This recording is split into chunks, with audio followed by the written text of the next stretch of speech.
Welcome back to Chant 101, everyone.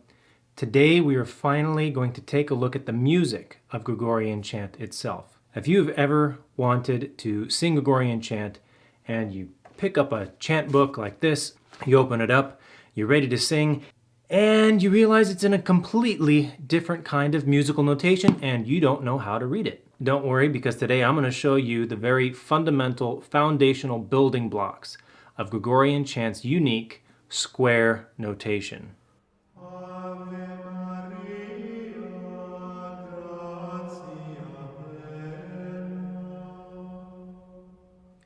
Like most people, you're probably familiar with contemporary music's musical notation. Looks something like this.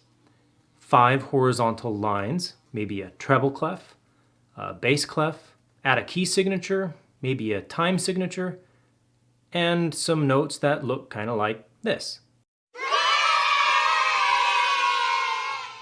But when it comes to the notation for Gregorian chant, you have to keep in mind and remember that this is centuries older, so there are going to be some differences.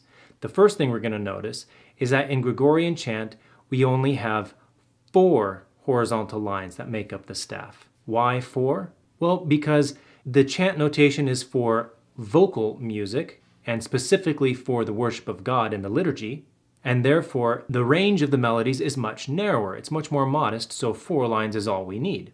Now, in particular pieces of chant that go extra high or extra low, you can simply add an extra line above or below the staff, like this.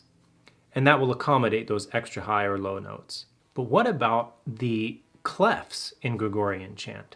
Well, you'll remember that in contemporary music, the treble clef is a very highly stylized letter G, which tells us that the second line from the bottom is the pitch of G. And the bass clef is a highly stylized letter F, telling us that the 4th line from the bottom is the pitch of F. But in chant, we use stylized letters of C and F clefs, also known as Do and Fa clefs. And these clefs can be placed on any line of the staff other than the very bottom first line. But it's important to know that in Gregorian chant, these clefs do not indicate specific pitches. They do not indicate the pitches of C and F like modern clefs do. Rather, these clefs, when we say it is a C and an F clef, this is just nomenclature, just like Do and Fa. The purpose of the chant clef is merely to indicate where the half steps of the diatonic scale occur on the staff line.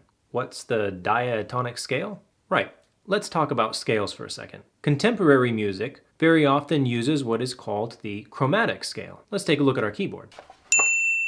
In the chromatic scale, we use every single half step available, all 12, within an octave. So from C to the next C, there are 12 half steps, and the chromatic scale makes all 12 available. In Gregorian chant, on the other hand, we use the much older diatonic scale, which only uses 8 degrees of the octave. So if you include the octave, there are 8 degrees of the scale, 7 intervals, and only 2 are half steps. 5 whole steps, 2 half steps. And these half steps only occur between Mi and Fa and Ti to Do.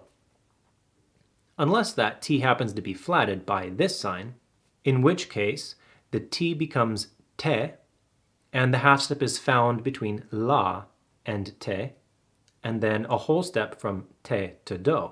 If you find that a little bit confusing, don't worry, because we'll talk about that a little bit more in a later episode. So what's the diatonic scale? Well, you already know. It's like the sound of music. Do, re, mi, fa, sol, la, ti, and it leads us back to Do. Now, because of the diatonic scale and the fact that the compositional style is modal and not tonal in chant, we don't need any key signatures either. Rather, what we do use is a single number at the beginning of a chant to indicate which mode the chant is in. What's a mode? Don't worry, we'll cover that in a later episode as well. Likewise, since the rhythm of chant is what we call free rhythm, We don't need any time signatures either. And don't worry, because we're going to talk about rhythm in a later episode too. So once we know that the chant uses the diatonic scale, that the clefs are movable, and that they only indicate where those half steps will occur on the staff. Once we know this, we can easily sing any chant we want on the most comfortable pitch without any need to transpose it.